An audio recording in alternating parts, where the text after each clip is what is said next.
Q4119. What are the characteristics of stable air? A. Good visibility, steady precipitation, and stratus-type clouds. B. Poor visibility, intermittent precipitation, and cumulus-type clouds. C. Poor visibility, steady precipitation, and stratus-type clouds.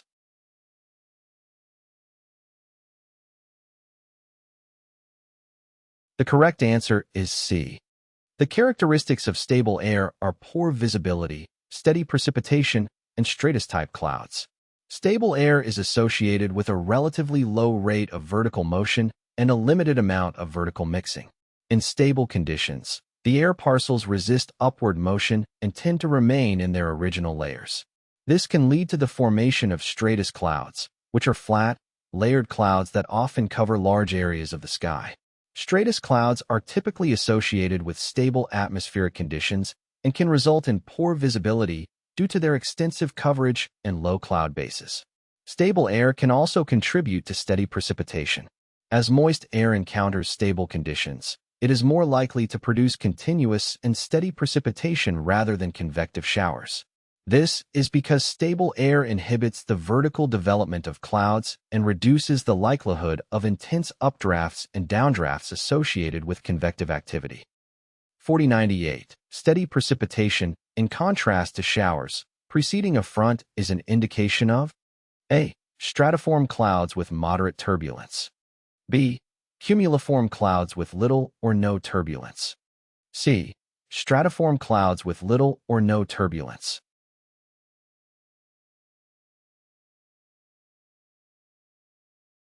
The correct answer is C.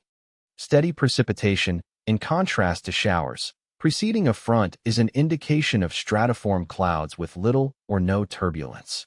Steady precipitation refers to a continuous and prolonged period of rainfall that occurs ahead of a front.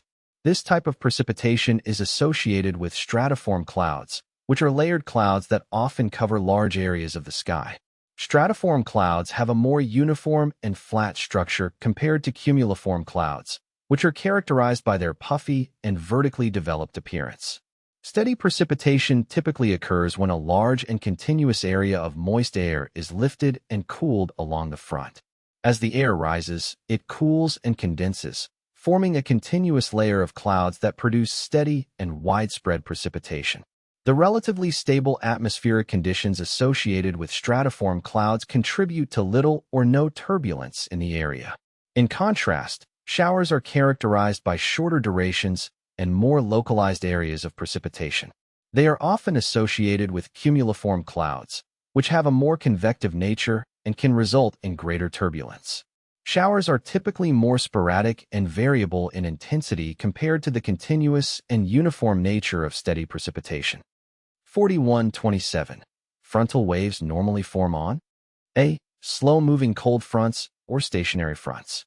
B. Slow-moving warm fronts and strong occluded fronts. C. Rapidly moving cold fronts or warm fronts.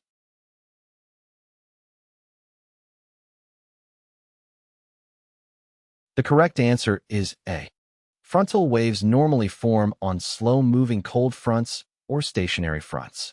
Frontal waves, also known as wave cyclones or mid-latitude cyclones, are areas of low pressure that develop along fronts. They are responsible for the formation of many weather systems and can bring significant changes in weather conditions. Frontal waves typically form on slow-moving cold fronts or stationary fronts where there is a significant temperature contrast between the warm and cold air masses. As the cold front advances more slowly or becomes stationary, it creates a region of convergence and instability. This leads to the development of a wave-like disturbance along the front, with the low-pressure center forming at the point of maximum curvature. 4136.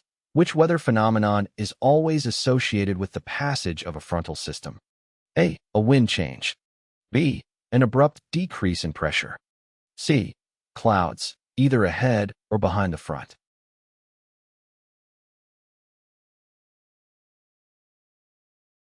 The correct answer is C. Clouds, either ahead or behind the front, are always associated with the passage of a frontal system. A frontal system is a boundary between two different air masses, typically characterized by differences in temperature, humidity, and wind direction. When a front passes through an area, it brings changes in weather conditions, and one of the most common and noticeable effects is the presence of clouds.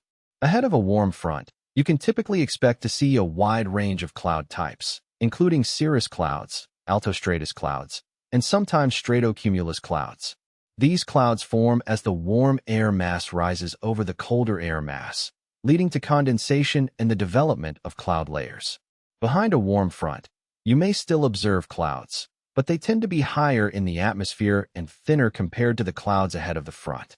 This is due to the more stable air mass that has replaced the warm air. 4131. The suffix nimbus, used in naming clouds, means A. Cloud with extensive vertical development. B. Rain cloud. C. Dark massive, towering cloud.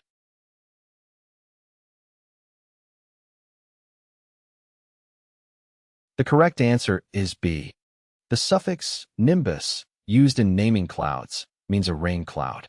The term nimbus is derived from the Latin word for rain. When it is used as a suffix in cloud names, such as cumulonimbus or nimbostratus, it indicates that the cloud is associated with precipitation, particularly rain. Cumulonimbus clouds are large, towering clouds with extensive vertical development.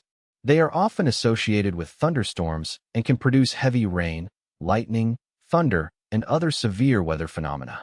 Nimbostratus clouds, on the other hand, are layered clouds that are typically thick and dark. They cover the sky and are associated with continuous, steady precipitation, such as rain or snow.